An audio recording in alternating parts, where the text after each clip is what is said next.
Chapter 16. Fiend.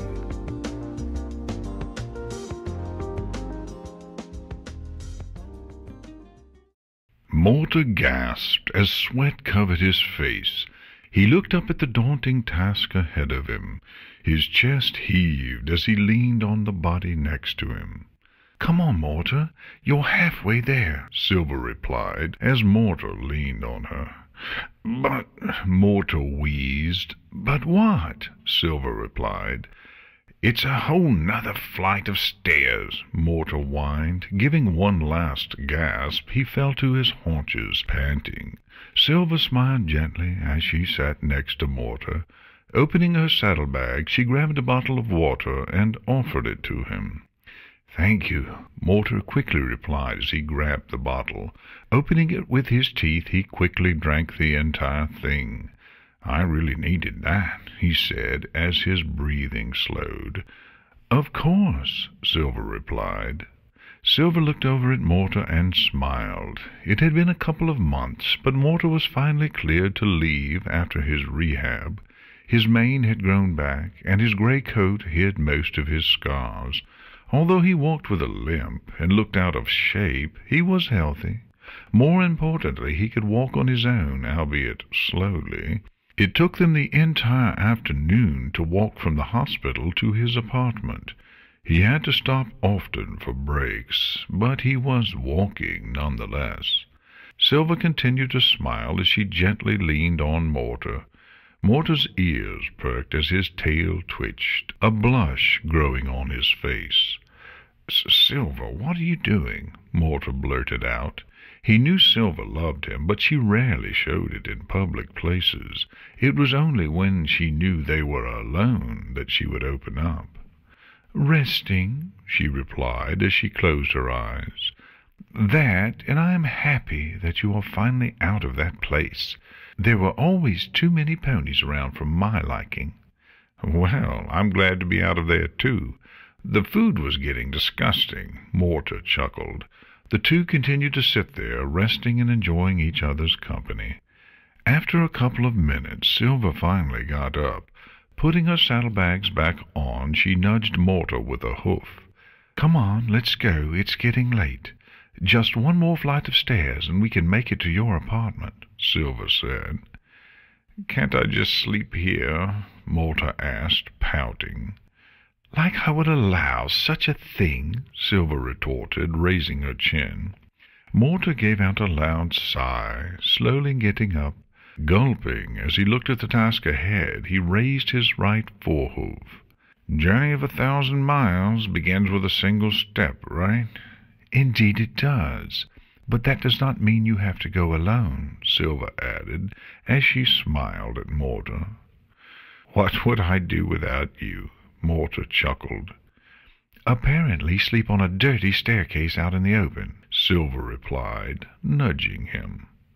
The door slowly opened, and Mortar and Silver walked in. "Well, sorry about the mess you're going to see. I obviously have not been here in a while.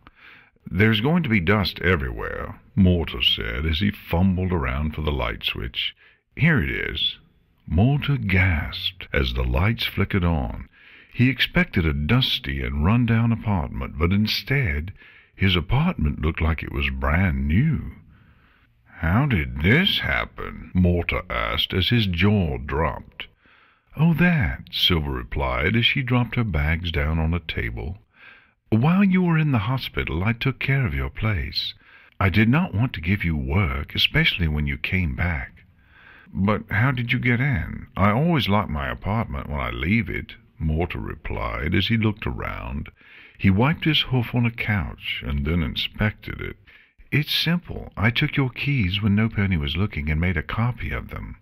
Once I got a copy, I put the original back," Silver said as she reached in her backpack and pulled out a key. "But you stole my keys," Mortar whined. "Oh, hush," Silver said nonchalantly as she pushed Mortar towards his bed. "I did not steal them. I just borrowed them is all. Besides, I cleaned your apartment for you. You should thank me anyways. Now stop complaining and go to bed. You need your rest." "Fine, fine," Mortar whined as he hobbled to his bed. Carefully getting in, he gave a loud sigh as he leaned back. "Well, I guess I'll see you tomorrow, right?" "What?" Silver said as she raised an eyebrow. "What do you mean? I'm staying here, of course." "What?" Mortar gasped as his eyes widened, sitting up. "Why?" "Why?" Silver replied, putting a hoof on Mortar's chest, gently pushing him back down. "Because you can barely walk up a pair of stairs by yourself. Do you think I'm just going to leave you alone? Some pony needs to watch over you and make sure you don't get hurt again. And that's me." Mortar started to slightly blush. "Oh." "Now," Silver said as she looked around, "I guess I'll sleep on the couch or something. I will figure it out. Just call me if you need help with something." "Oh," Mortar said as his eyes darted around, not looking at Silver. "Oh, what?" Silver replied, a confused look on her face. "You can, share this bed with me," Mortar said quietly as he looked away, his blush growing. Silver squinted her eyes, glaring down at him. "Is this your attempt to get me in bed with you?" Mortar tried to hide by getting smaller, his eyes staring at his hooves. "Maybe," he said meekly. She lowered her head, staring directly into Mortar's eyes. Suddenly her face softened as she gave a small smile. "Luckily for you, it worked." "Really?" Mortar asked, surprised, his eyes widening and his blush continuing to grow. "Let me just get ready," she said, as she got up, walking towards the bathroom. Silver turned off the sink as she wiped her face off with a towel. She looked into the mirror. She squinted her eyebrows as she stared at her reflection. She tilted her head, examining all the features on her face. "Guess this is it," Silver thought. "This is my life now. To be just an average mare friend, possibly a wife and mother. I cannot turn back. I already burned that bridge. No power, no kingdom, just Mortar and me. But did I make the right choice?" "Silver, are you coming?" Mortar shouted from his room. Silver shook her head as she blinked her eyes. "Coming!" she shouted back. Taking one last glimpse in the mirror, she turned around and walked out. As she did, she saw Mortar scoot to the side of the bed. He looked at her, patting the spot next to him. Silver gave a small smile as she lay down next to him, their bodies barely touching. She let out a sigh, closing her eyes and trying to get comfortable. Mortar looked at Silver. His eyes darted around, his hooves shaking slightly. Gulping, he quickly hugged Silver, her head resting on his chest. Silver's eyes quickly shot open, looking up at a blushing Mortar. A blush started to grow on her face. "I just thought it would be more comfortable, Mortar said nervously. Silver could feel and hear his heartbeat. She lay there, listening to it for a couple of seconds. A smile grew on her face as she closed her eyes, her tail intertwining with his. "Who am I kidding?" she thought. "Of course I made the right choice." And there she had a blissful sleep. Dear Celestia and Luna, sorry for the informality, but given my past, I do not think I can call either of you princesses. I mean no disrespect, it is just too awkward for me. In addition, I have a feeling that you enjoy the informality anyways. How long has it been now? Almost 4 months since that day when I was brought to Canterlot in chains. I cannot believe how much has transpired since then. It amazes me even now that I am happily living with Mortar Brick as a fellow pony. Mortar is doing great, by the way. He has regained his muscles, and his limp is nowhere near as noticeable as it once was.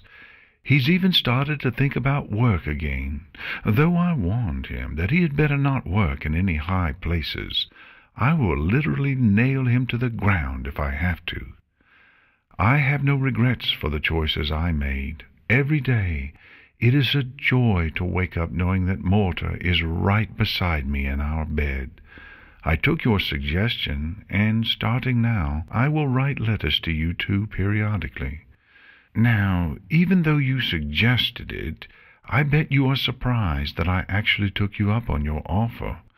But really, other than Morta, you two are the closest friends I have. I am writing this letter to say thank you. Believe me, it took a lot of effort just to write this down, but I have to be completely honest with myself. I cannot live in a lie, trying to hide away from the truth.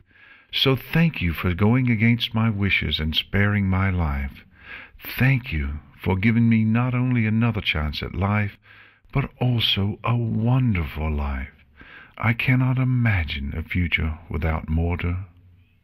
At first I thought I would have to wear a mask for the rest of my time, pretending to like other ponies, pretending that I fit in.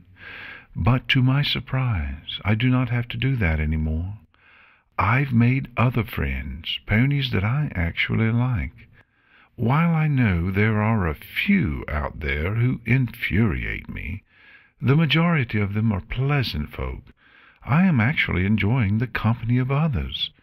Still, though, I will always prefer Morta's company to anyone else's. We should have some coffee or lunch together sometime.